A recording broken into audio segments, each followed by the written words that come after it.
Oi, boa tarde. Estou eu aqui de volta. Hoje o dia foi corrido.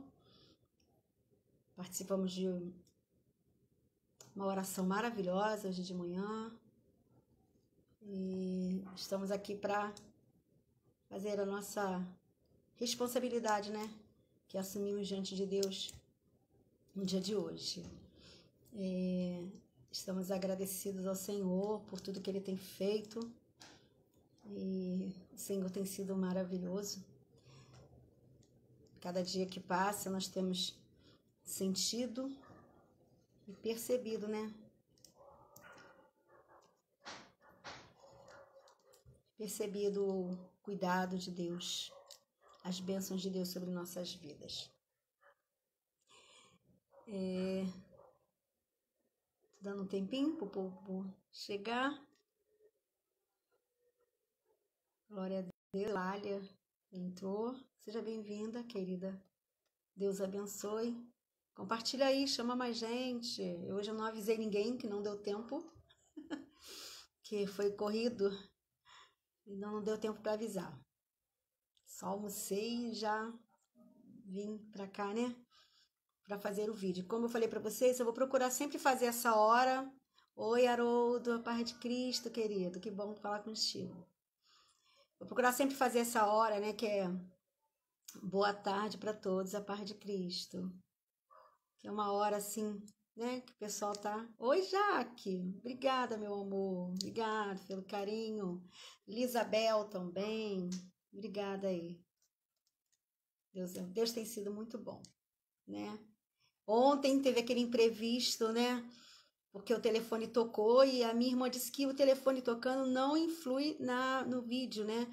Mas aí a gente não sabia, né? A gente não sabe mexer, né? Selma, um beijo. E aí eu me enrolei e acabei cortando o vídeo. Fiz um outro só para despedida, né? Obrigada, querida Jaqueline. Obrigada. Compartilha aí, obrigada. Fiz um outro, né, só para fazer a parte final, o fechamento, fiz oração. Então, se vocês perceberem, vocês vão ver que tem 2 vídeos de ontem.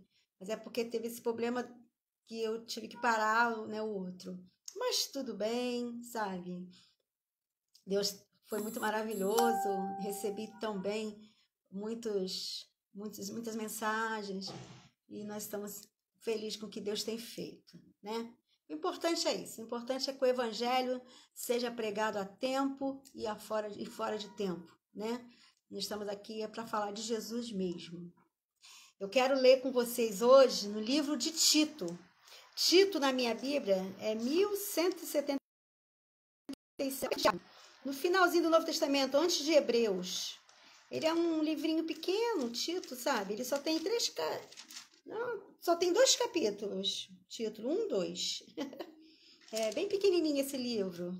Tito 1, Tito 2, que nós vamos ler. Tito 2, a partir do versículo 11.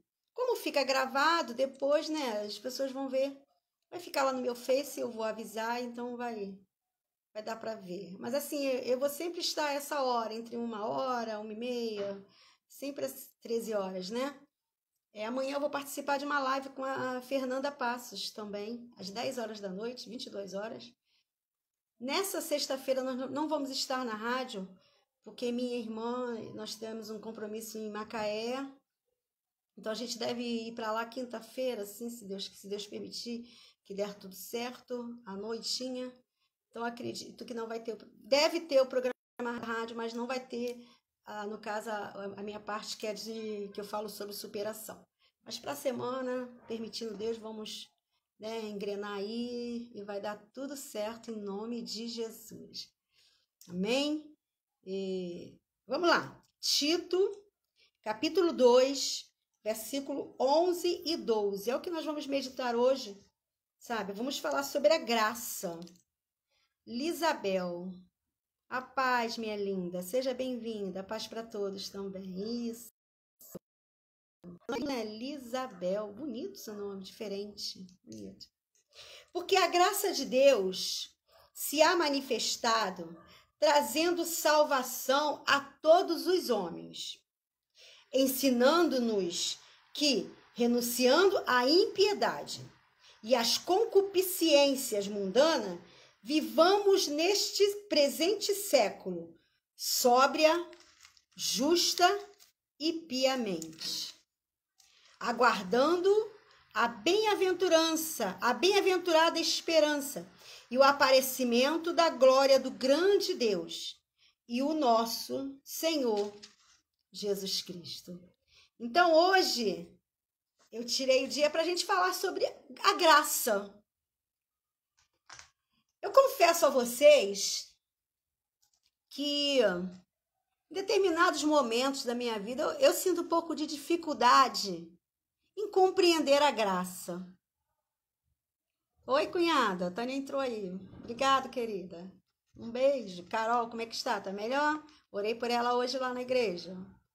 Coloquei o nome dela lá, da família, vou continuar orando, né? Eu estou lendo em Tito. Tito é antes de Hebreus, tá? Tem Tito, Filemon e Hebreus. Tito 2, Tito capítulo 2, versículo 11, tá? Vamos falar sobre a graça da salvação, que há de manifestar-se a todos. Hoje nós vamos falar sobre graça. E aí eu comecei falando que eu sinto um pouco de dificuldade, às vezes, né? Claro, tem momentos, né? De entender, de compreender a graça. Mas o Espírito Santo nos faz lembrar que nós não precisamos entender a graça, mas precisamos aceitar, receber a graça na nossa vida e deixar que a graça transforme todos os nossos dias. Então, resumindo, a graça não é para ser compreendida. A graça não é para ser entendida. A graça é para ser aceita. Nós temos que aceitar a graça. Nós temos que receber a graça. Porque a graça molda o nosso caráter para que sejamos. Obrigada, Jaqueline. É isso mesmo. É Tito. Você botou tiro. É Tito. T-I-T-O. Tá? T-I-T-O 2. Um beijo, Andréia. Andréia Andrade, um beijo. Obrigada aí, tá? Pelo carinho. Então, a graça molda o nosso caráter para que sejamos dia a dia semelhantes a Cristo. Porque de verdade, né, gente, eu sempre falo isso, né? Todos nós temos nossas imperfeições, todos nós somos falhos. E a graça de Deus é a graça que nos faz nos assemelhar a Cristo. A palavra graça, como é utilizada no dia a dia, ela pode ser usada de vários sinônimos, né? É engraçado, a língua portuguesa tem isso, né? Uma palavra é usada assim em vários sentidos. E a graça, por incrível que pareça, né, ela também tem vários sentidos, né? Você pode perguntar para uma pessoa, qual é a tua graça? Né? Aí você está perguntando o nome da pessoa, né? Qual é a tua graça? Eu acho que agora nem existe mais isso, né? Mas antigamente era assim. Ou mesmo você pode qualificar alguém que te faça rir. Ai, essa pessoa é cheia de graça. Sem problema não, amor. É Tito, T-I-T-O. É como é que se fala? O corretivo, né, do celular, né? Que às vezes faz errado. Então, a graça, ela tem vários sinônimos ou vários sentidos, né? Aí você pode perguntar, pô, mas a pessoa é cheia de graça, né? Porque é uma pessoa engraçada.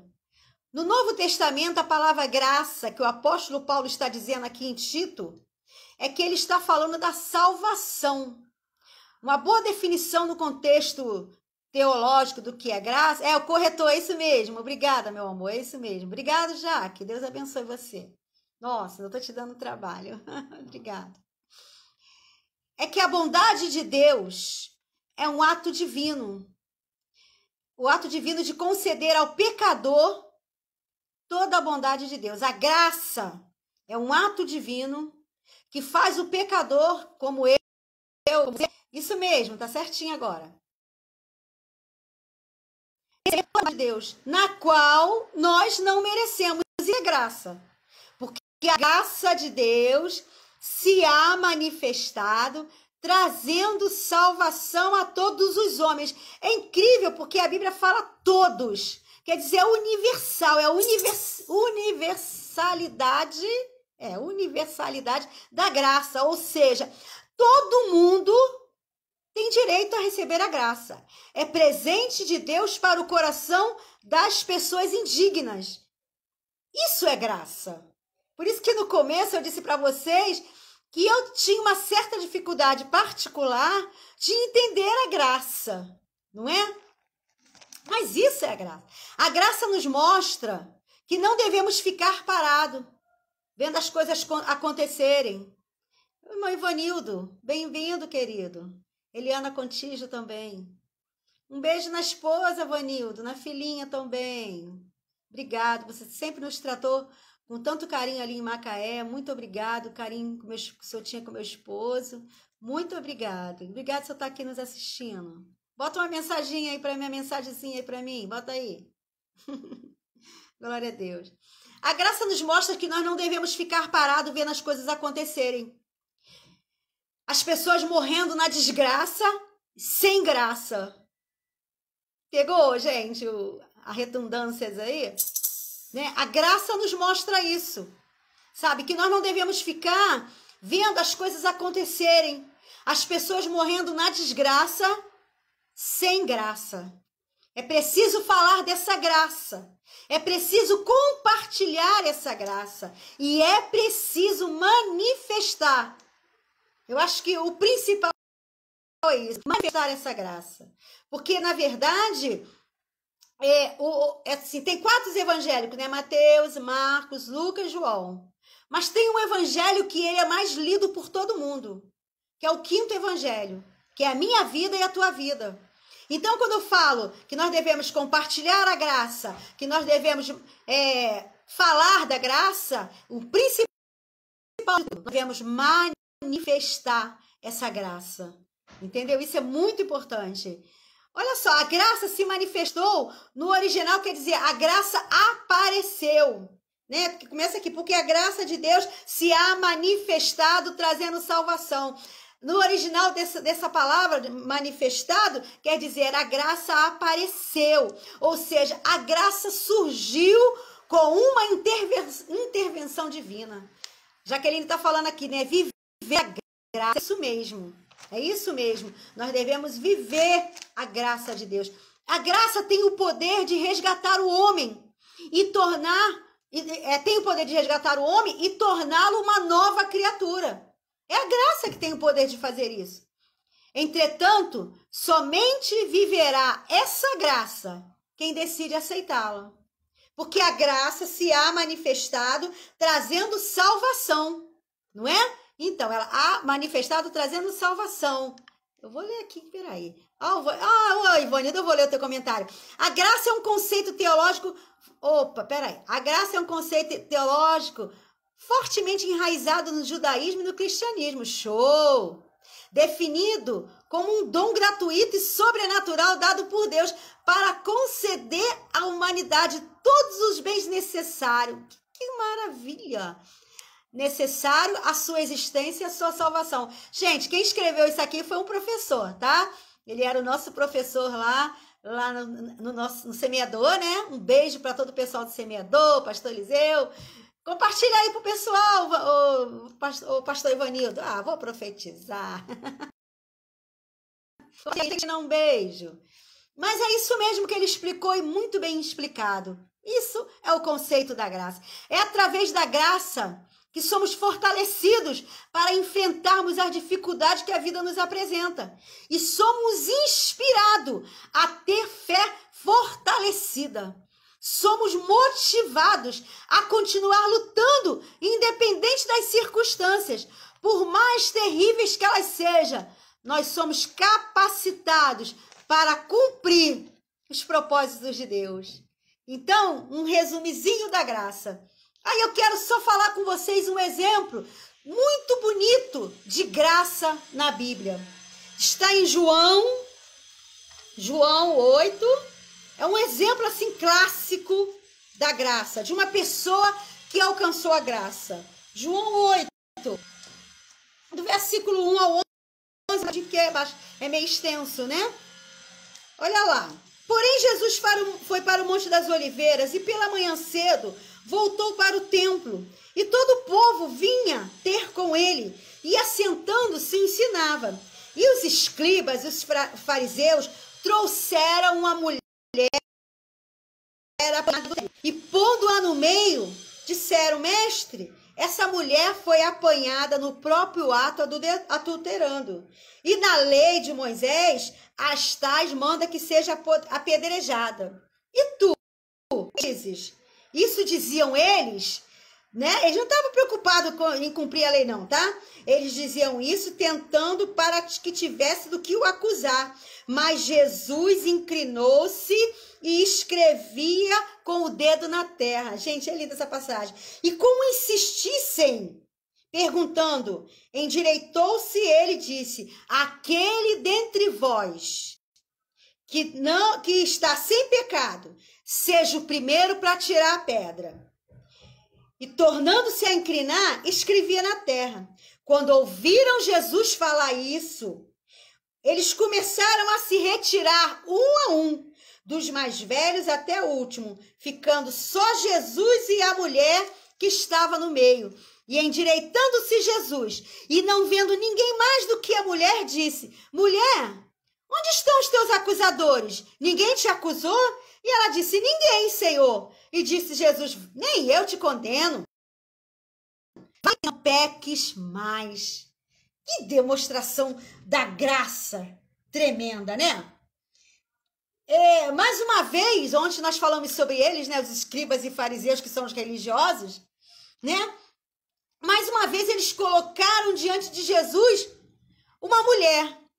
Quando a gente lê João 8, parece que a gente está lendo uma história de fracasso. Parece que a gente está lendo uma história de abuso. Parece que a gente está lendo uma história de discriminação horrível. Parece que nós estamos lendo uma história de vergonha. Mas essa história aqui, ela está falando sobre a história de graça, de favor imerecido. Quem está entrando agora, depois vai lá no começo para você ver o que eu falei a respeito da graça para entrar nesse contexto. Essa passagem de João 8 é a passagem mais linda da Bíblia que fala sobre graça. Um exemplo real e lindo sobre a graça. Aí, mais uma vez, aqueles homens estavam usando aquela mulher.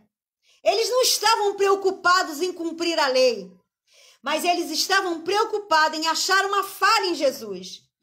Pegam aquela mulher e colocam ela em pé no meio, no círculo ali. Eles fizeram um círculo em volta de Jesus, colocaram a mulher ali. Os homens que a cercavam eram os líderes religiosos. Eles mesmos se denominaram líderes religiosos, como guardiões da honra. Assim eles fizeram. Mas só que do outro lado, de um lado estavam os religiosos, os escribas, os fariseus, os guardiões da honra, os guardiões dos bons costumes, mas do outro lado tinha um homem que estava vestido com roupas simples, sentado no chão, com todo o povo ao seu redor.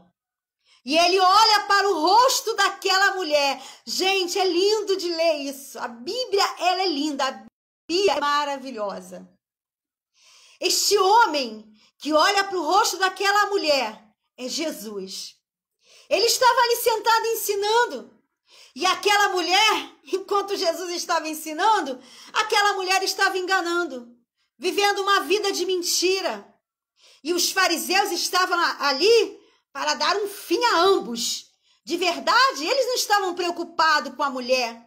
Eles não estavam preocupados com Jesus. Eles queriam era acabar com tudo. Tanto a mulher, tanto Jesus, não importava. Mas no versículo 4, o que diz no 4? Disseram-lhe: mestre, Essa mulher foi apanhada no próprio ato adulterano. Estranho isso, né? Foi apanhada no próprio ato. Só as palavras que eles falaram são capazes de fazer a gente corar. Aquelas pessoas que são mais, como é que eu vou falar? Reservadas, né? Fica corada com essas palavras. Porque de verdade, aqueles homens, quando falaram isso, eles quiseram expor aquela mulher. Foi como se as portas foram todas abertas, e a intimidade daquela mulher foi exposta. Eles falaram no próprio ato. Ou seja, são. Mas o que temos aqui? Este homem, o homem que ela estava com ele, não era o marido dela. Nós sabemos disso. O que fazer com essa mulher? Porque num instante, a vida dela foi colocada em público. Tudo ficou sabendo o que acontecia na sua vida íntima. A cidade inteira estava olhando para aquela mulher. Os homens a arrastaram pela rua e nada pôde esconder a vergonha dela. A partir daquele momento, ela seria conhecida como a mulher adúltera. Tanto é que quando você vai ler o capítulo 8, o título diz A Mulher Adúltera. Ela seria rotulada, humilhada e desprezada. Por causa dos seus atos, por causa do que ela fazia aquilo como o seu modo de sustento, ela ficou rotulada com aquilo. E uma vez eu li uma frase que diz assim: os fracassos morais são facilmente lembrados. As coisas boas são facilmente esquecidas.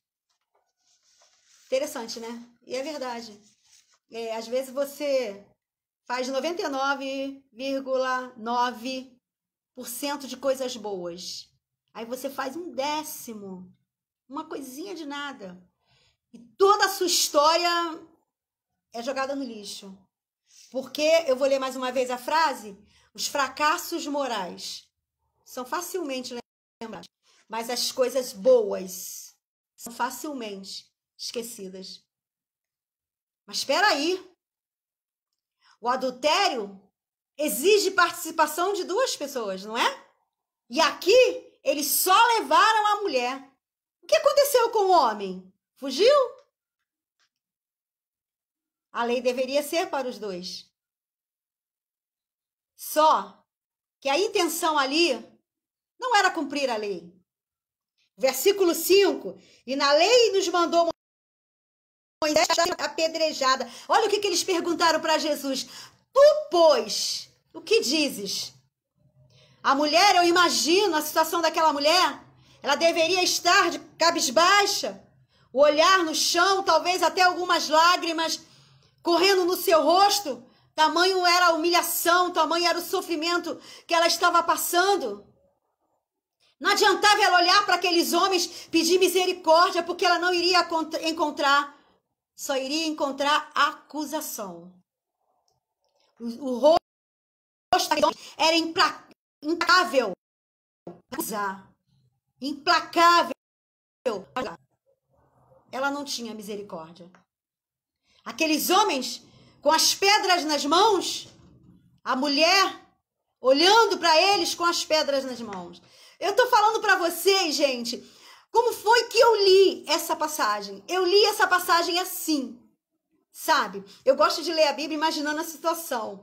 Então, para mim, foi assim que aconteceu. Como um filme de terror, como um filme que deixa a gente... Meu Deus, como vai ser o final disso? O que Jesus vai ter? Pensar em correr? Ela poderia ter pensado, mas não dava para ela correr. Os homens a colocaram no centro. Ela não tinha como correr. Ela estava cercada. O primeiro impulso é correr, sair daquela situação. Mas para onde ela iria? Ela estava no meio. Era o fim para ela. A sua vida iria acabar aqui. As pedras já estavam na mão dos seus algozes. Gente, é a Bíblia. Isso é Bíblia. Isso é Bíblia. João, capítulo 8, que eu estou lendo com vocês hoje. Eu comecei lendo em Tito 2:11, que fala da graça. E esse João 8, capítulo 8, é um exemplo lindo, poderoso da graça. Como um filme, sabe? Que passa pela mente rapidamente. Poderia se imaginar que Jesus se levantasse, né? Aí a gente já vai, né, começar a querer imaginar a situação. Não, Jesus vai levantar e vai falar um julgamento para aqueles homens, seus hipócritas, né? Porque Jesus conhecia o pensamento. Jesus sabia que eles não estavam preocupados com a lei.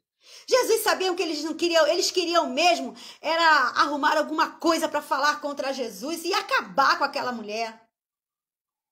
Jesus sabia da intenção do coração daqueles homens. Com que prazer, às vezes a gente encontra pessoas que têm o prazer de jogar pedra em outros. Às vezes a gente vê pessoas bem feito. Se ele está assim é porque ele procurou. Eu já ouvi essa frase. De verdade, como Jó, que teve os amigos que foram acusá-lo, né? Falou para ele, você deve ter pecado contra Deus para você estar passando tudo isso. Eu sei que algumas pessoas também pensaram isso a meu respeito. Mas eu não gosto de me comparar com o Jó, porque Jó era justo, reto, fiel e temente, né? Eu não chego a tanto. Eu tento, né? Aí, mas eu me perguntei também para Deus, por que, Senhor? Por que eu ter que passar por toda essa situação? Será? Talvez alguém falou bem feito? Não, acho que não, né? Mas aqui, vamos voltar aqui para que estava tão, né? Alguém podia esperar, né? Vamos esperar que Jesus pegue aquela mulher e faça. Não sei se vocês lembram, não alguns de vocês. Antigamente tinha um filme que a gente via quando eu era jovem, né? A pessoa que é da minha idade aí deve lembrar, a turminha aí da minha idade. Que as pessoas se teletransportava, né? Aí vinha aquela luzinha assim, aí você se aparecia em outro lugar. Então, Jesus podia fazer isso com aquela mulher, né? Falar, vamos aparecer em outro lugar? Vamos aparecer em outro lugar? Mas, gente, sabe o que me deixa mais desesperada? Sem saber o final da história como um filme de suspense? Fica escrevendo na terra, de cabeça baixa, escrevendo. Puxa, eu podia imaginar, Jesus tem que dar um jeito de tirar essa mulher desse vexame. Jesus podia pegar essa mulher, ou então enviar, fazer anjo descer do céu, fazer a terra tremer e todo mundo se espalhar. Quando eu fico pensando assim nessas soluções, né, que eu tô falando aqui com vocês, para ajudar essa mulher, porque eu tô tentando fazer com que vocês vejam a situação como eu vi quando eu li essa passagem, tá? Então eu quero que vocês vejam isso. Aí, eu fico pensando, né? Às vezes a gente faz isso com Jesus, né? Fala, poxa Deus, estou passando esse problema. Queria tanto que tu fizesse, né? Resolvesse para mim. Puxa, queria tanto que tu... Puxa Deus. A gente fica assim, né? Puxa Deus. Aí fica sem coragem de falar de verdade o que tá aqui no coração, mas ele sabe. Ele sabe o que tá no meu coração e no teu coração. Mas aí a gente fica querendo ensinar Jesus, né? Puxa, Jesus, bem que se tu fizesse desse jeito seria legal, hein? Puxa Deus. Não tá na hora de tu agir já? Não, Senhor, tá demorando. Puxa, Deus, faz aí pra mim, Deus. Faz assim.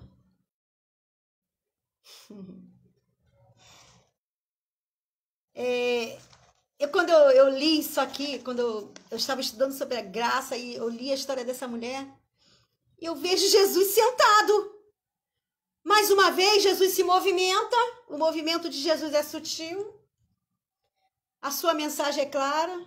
O que Jesus estava escrevendo eu não sei. Só sei que ele está escrevendo lá na terra. De repente, gente, no versículo 5, né, eles perguntam: o que tu diz? Tu vai cumprir a lei ou não? Presta bem atenção no que eles queriam fazer com Jesus. Presta bem atenção. Se Jesus diz, tá bom, apedreja aí, vamos cumprir a lei de Moisés. Não, aliás, vamos falar pelo contrário primeiro. Se Jesus fala, não vou apedrejá-lo, ele ia descumprir a lei de Moisés. E seria um pecado religioso, tá? Ele estava perto dos religiosos. Quem está me acompanhando há 2 lives, antes de ontem e a de ontem, eu já venho falando sobre a diferença de religiosos e daqueles que têm o evangelho, que o evangelho é boas novas, tá? Então, se ele fala, não vou apedrejar, não vou já, ele ia descumprir a lei. E aí seria um pecado religioso. Aí para o religioso... Aí se ele fala, vamos apedrejá-la, eles iriam acusá-lo de contradizer-se. Porque ele veio para pregar o amor. João 3,17 diz, eu vim salvar o mundo. Se ele veio para salvar, como é que ele iria apedrejar? Entendeu? Porque os romanos, eles se reservavam no direito de aplicar a pena de morte. Mas Jesus falou que veio para pregar amor. Ele veio para dar vida. Entenderam aí qual era a armação que eles tinham para pegar Jesus? Então, Jesus, sendo judeu, entraria em conflito com as autoridades ali, se ele se declarasse a favor da pena de morte. Então, no caso, eles cercaram Jesus de todos os lados. Aí o versículo 6, diz assim, isso diziam eles, tentando para que tivesse do que acusá-lo. Entenderam? A armação que tinha?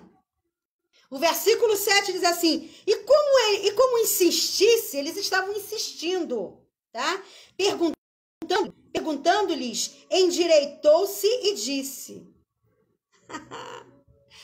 vamos ver o que ele vai dizer agora. Eu acredito que aqueles homens deviam estar falando isso, né?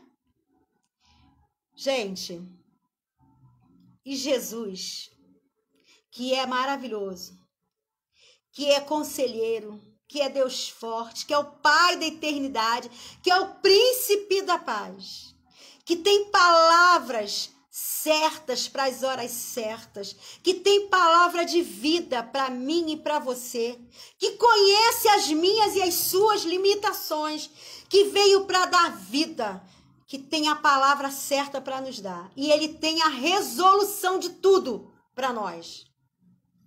Ele vai dizer, vocês não acusaram agora? Vocês não pensam? Vocês não estão dizendo que ela foi pega em adultério? Então, se vocês não têm pecado, atira vocês a primeira pedra. Caramba, desculpa o caramba. Nossa, é porque é muito top isso, sabe? Tira vocês, acusador, a vida dela.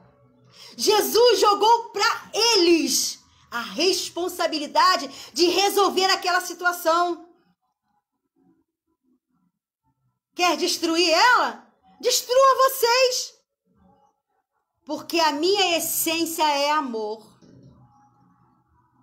Cara, isso é top demais, né? Lindo. Aí, eles se curvaram, olharam. E Jesus falou isso e voltou a se curvar e a escrever. Daqui a pouco, começou-se a ouvir no chão o som das pedras. Era os passos daqueles homens saindo.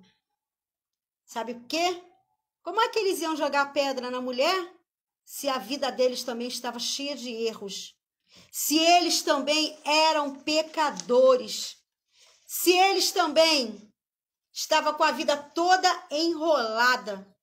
Então, como é que eles iriam jogar pedra?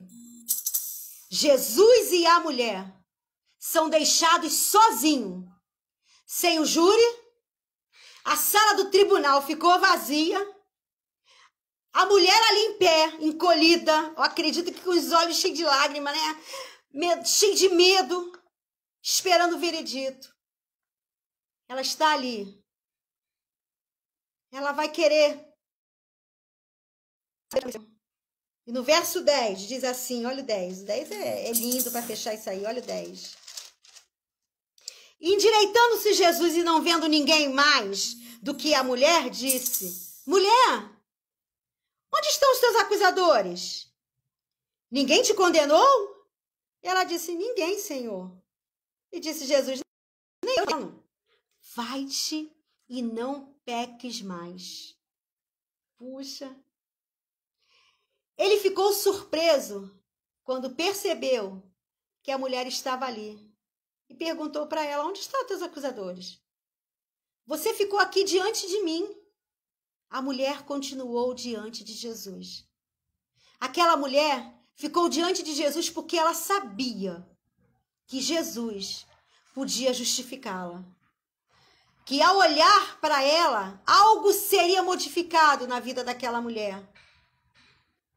Ela não seria mais a mesma. A sua vida não seria mais a mesma.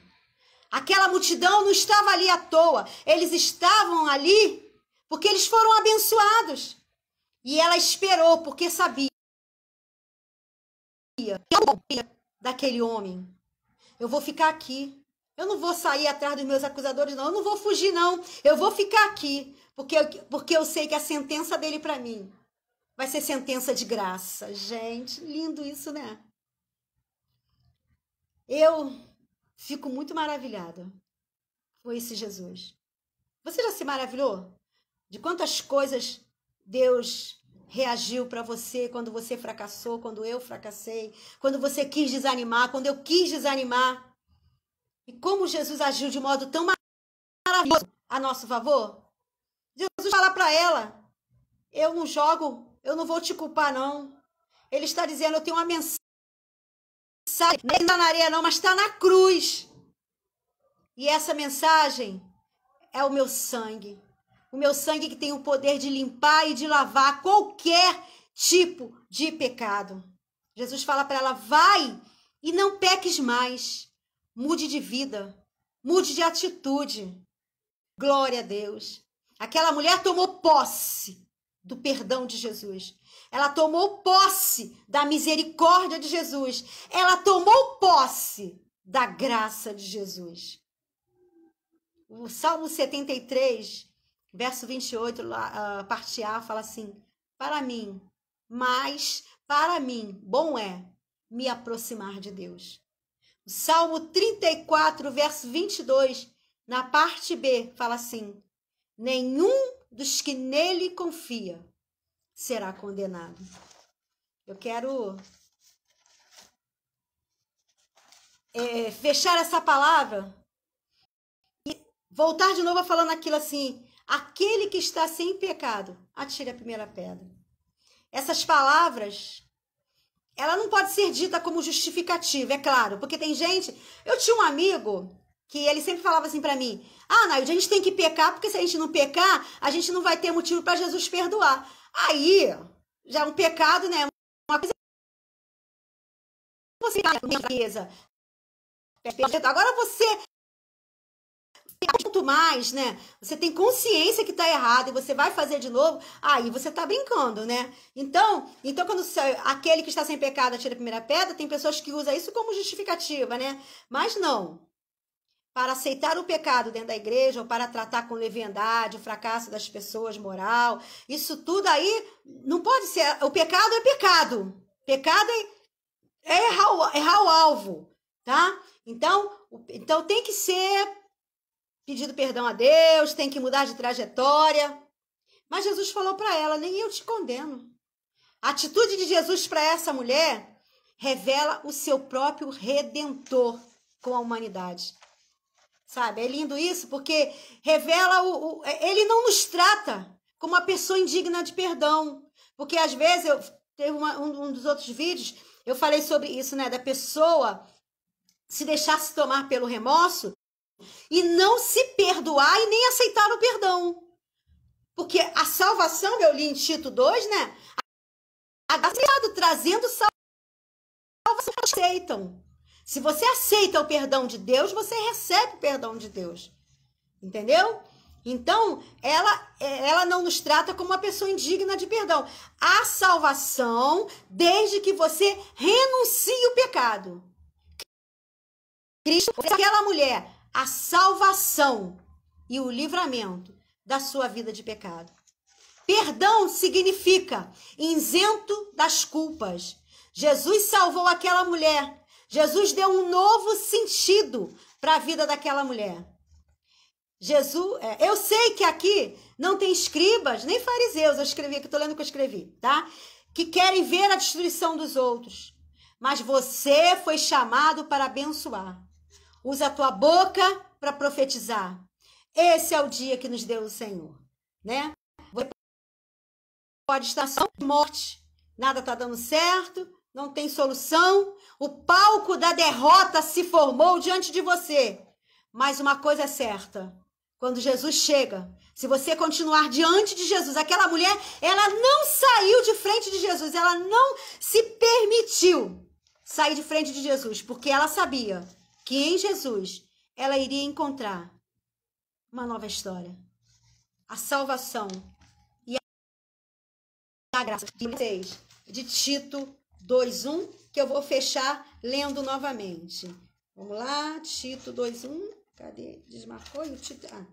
Tito 2:11, porque a graça de Deus se há manifestado, trazendo salvação a todos os homens, todos, universal, não tem para pobre, rico, preto, branco, magro, gordo, não, todos que querem, é universal, é para todos. A graça, ela é dada para todos. A graça de Deus fez aparição, a graça de Deus surgiu como uma intervenção divina para o homem.